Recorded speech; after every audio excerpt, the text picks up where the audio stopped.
Recording in progress. Hello, hello. Welcome to In the Good Company podcast. I'm excited for this one. Another solo freestyle. What's coming up? And it's just like a funny coincidence. Because today I want to talk about channeling. And what's coming up is how to live in era of chaos. And that's coming up. And it's funny because it's just like perfectly aligned with some other things in my life and in in the world. But let's start with channeling. So, long story short, you know how I love trigger. Not a lot of people lately trigger me. So when they trigger me, I welcome it with the open arms because, again, as in the episode of triggers I mentioned, and we talked about it, that if you feel triggered by somebody, it's a beautiful sign and on your road to growth, to healing, that shows you, okay, this is where the growth is. This is where opportunity for growth is. This is where healing needs to happen. Potentially there's something to dig in there. So I love when people trigger me these days. Again, thank God, I think I did enough work that it does not happen that often. But lately I had this incredible situation that one of my teachers, spiritual teachers, I consider a spiritual teacher her, that I really admire and respect, still. But she often used this word that she's channeling. She's channeling this and that. She's channeling this and that. And initially, when she started using that, I was so triggered. I was like, oh, like I was cringing inside me. Like I wasn't mad. I wasn't angry. I was just like, there was just like a gigantic cringe.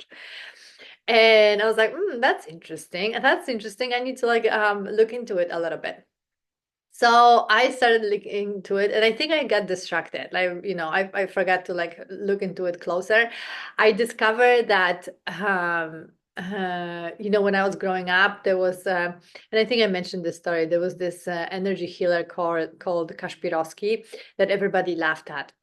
And I don't know if he was channeling things, but he was a healer. So he was like this woo person. So I think that was a part of this that came up again, right? Like somebody um who is this alternative healer and alternative shamanic person that was being laughed at when I was growing up. But then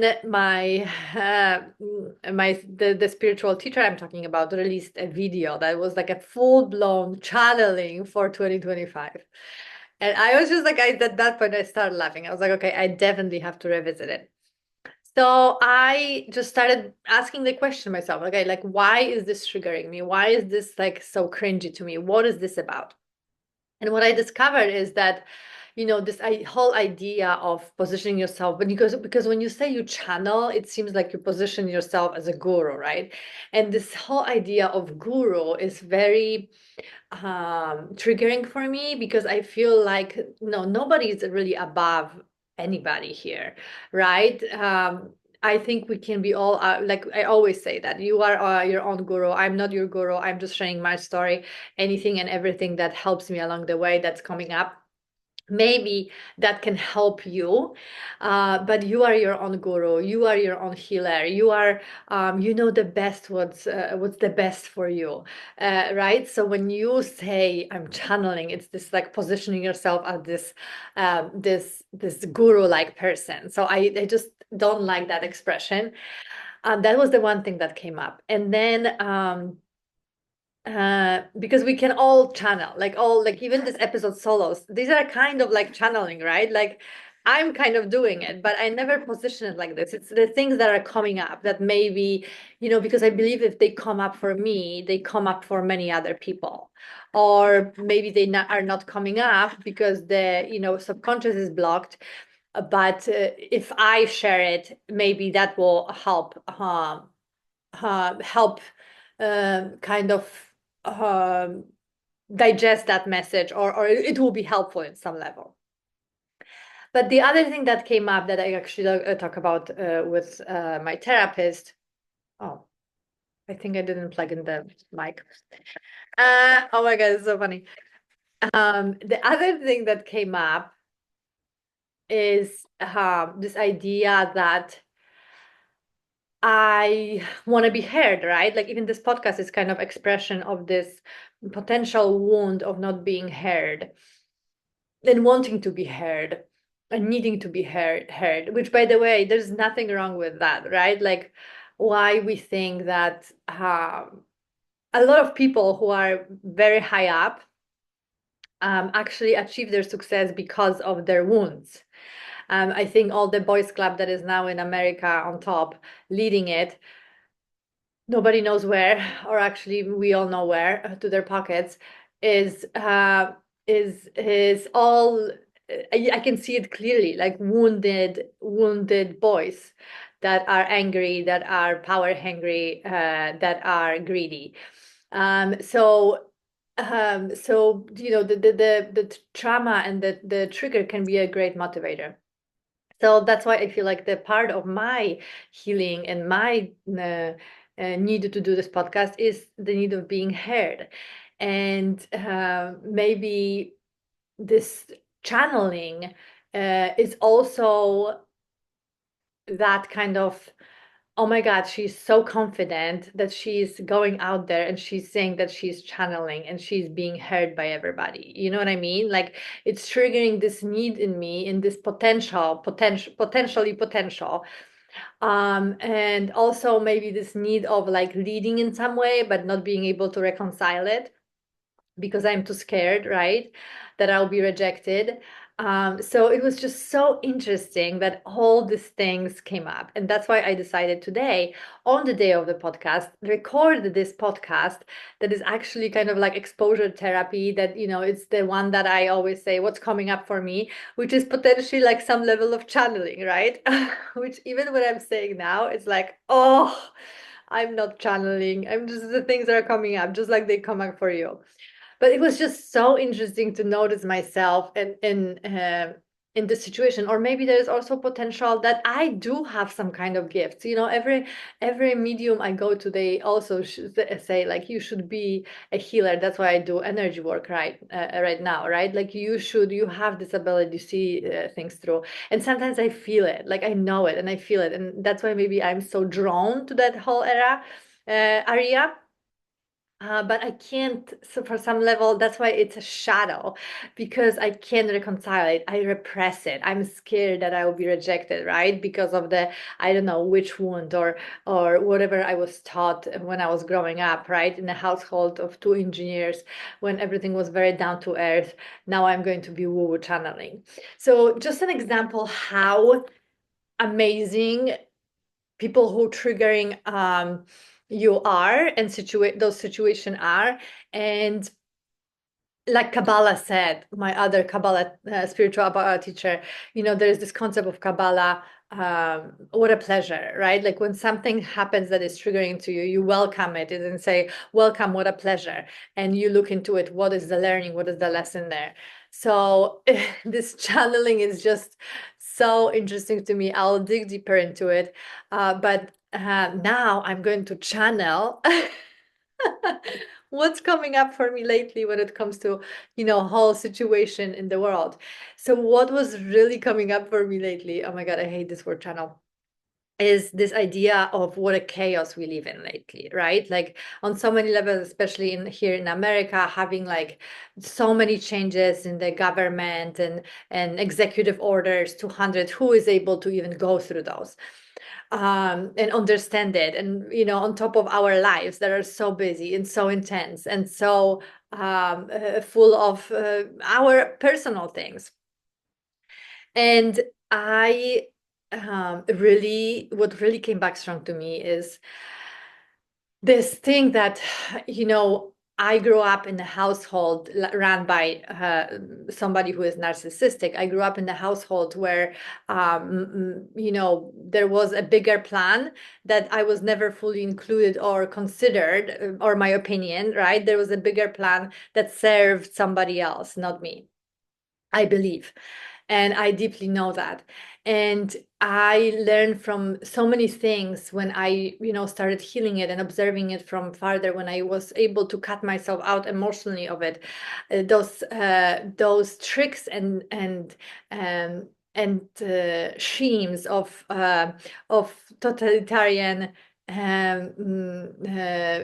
approach um, to creating a reality for others, right?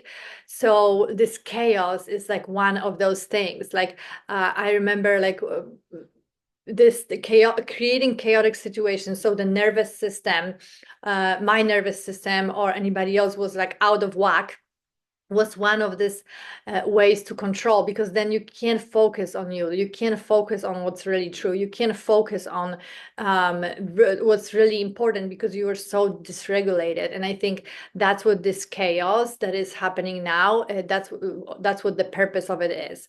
Also, I think, any type of fear, creating fear, like around this immigrants or whatever news there is that is like fearful and creating fear. That's another tactic of like keeping you frozen, keeping you angry, because then we can't, and keeping us angry, keeping me angry, because then we cannot um, come together. This idea of creating this fear and chaos for isolation, so you feel powerless, so you feel fearful, you feel like alone, because when you are alone, there's like no power to fight something bigger than you, right? And I think it's so important. I just see so many similarities, and like it's so clear to me how those tactics work, like throwing like a populistic simple math, or rational or reasoning that everybody will understand, but nobody digs behind it, like what is a really true reason of like dismembering a organization, right? Like if the budget is not spent well, it's not a reason to dismember all organization. You can go and fix the budget, right? Because overall organization has a good purpose and intention, but even the act, nobody see through the act of dismembering something like that. This is um, so familiar to me, and so not triggering, but just I feel like I can just see through it because I experience it on this micro level um, uh, in my life, if that makes sense. But the most important thing is, like I sometimes I hate news because they serve this news that is like not good, and then what? What do I do? What do we do? So what's really coming up strongly to me, what's really channeling to me, is how important it is for us not to become unhealthy, selfish, but to really focus on building ourselves, on healing ourselves. Because when you are healed, because when you work on your growth, you are able to stand to those tricks and those tactics much better. So focusing on yourself, on your family, again, not in a unhealthy, selfish way, in a very healthy way of like, okay, am I privileged enough to go to therapy? Can I invest in that? Can I meditate? Can I exercise daily? Can I eat good food and invest in that? So all those systems of body, soul, energy are aligned, and working properly, right? So whenever there is this chaotic situation, this fearful situation, we don't tap into it right away. We are able to understand that we are safe, because I always say it, we are powerful. We're powerful machines, and we can stand to those tricks and mechanism and manipulations, because those are manipulations. Oh yeah, manipulations. And so focusing on yourself, again, not on a selfish way, on your family, right? On building yourself around you, and also on community, right? Like smaller community, your neighbors, your family, farther family, but also wherever you can help in a larger community, right? Like latest there were fires in LA. We were able to help and like donate to responders, like something like that, right? So it's really kind of trying to mute out, observe it, because we have to be informed, we have to be aware what's going on, but don't let it in. It's like with this road rage incident that happened to me, by the way. If you watch my stories, like latest few weeks, is really interesting to me. Like I have like people just like attacking me, as strangers, which is really interesting. Apparently, it's a transit Mars squaring Pluto in my chart, which basically, literally, my horoscope said, "Be careful of for your safety and for your health, and because you may be a victim of attack." And it really happened like 3 times for me. But this road rage experience that I had, right? It's such a great example. Like this person was so screaming at me, so upset, so angry, and I knew that this anger is not also coming from the situation, but I just was not allowing it in. Acknowledge his anger, acknowledge, yeah, there was some of my fault, and I was like, I hear you, I'm sorry, I understand, I'm sorry I made you so angry. And it kind of, it's not a good example because, right, I had to, like, there was some of my fault, but it's just an example of like how energetically we can allow those things to get in, so they dysregulate us, so then we can work on ourselves, so then we can create, then we cannot grow, but just acknowledge it, observe it, and drive off and go with your day. You know what I mean? That kind of approach. So focusing on yourself, on your family, on your friends, on your extended family, on your community around and further. How can you help? How can you participate? I think that's the key for this chaotic times, and not let this fear in, because for me, this whole situation, that's another channel. Let's do it. Is this last scream of this toxic, negative patriarchy and masculinity. It was so, this push for equality and more gentle, more feminine, more flow approach to life, to business, to even countries working together, was got so dangerous that this is this last scream of those negative energies, and it's like that's why they are so intense, because they are just like coming up for air one more time. But that's the last time, I think, or at least for a while, until we are going to repeat the history again, because history does not repeat itself. We are making those choices to take responsibility there. So that's what's coming up. And one last thing is, every era of chaos, of conflict, is an amazing catharsis. It's an amazing catharsis for healing. The other incident that I had with somebody trying to hijack a car when I was in it, it was such an incredible for me, and I get so many chills right now, opportunity to heal all wounds. It was a gigantic moment of conflict, but it became catharsis for me. So I think in a larger scale, as scary as those moments are, um, we like I said, we need to focus on ourselves, our families, and our growth and healing and community, and just go through it, because this is cathartic. I don't know how it's in English. Uh, uh, uh, Moment for society and community. So being aware of that on some level, I also feel it's helpful, because it helps you not be so dysregulated and helps you be more in power in that situation, right? It's less scary. Like, okay, these things happened in our society, in our community, in our evolution, and they are actually bring something good later, and they are actually cleaning up energetically and subconsciously and consciously us, and we can survive it again, as long as we don't buy into it too much. Okay, I think that's enough of channeling. Oh my God, I just really dislike that word. But that's what's coming up for me lately. What's coming up for you? Because you can also uh, ask yourself and your intuition and your inner knowing and your inner wisdom of what's coming up. And I would love to, if you can share what are you channeling lately. Oh my God, that was actually really fun. Until the next time, uh, welcome your trigger with love. Don't buy into the chaos. And I'm sending you love and light.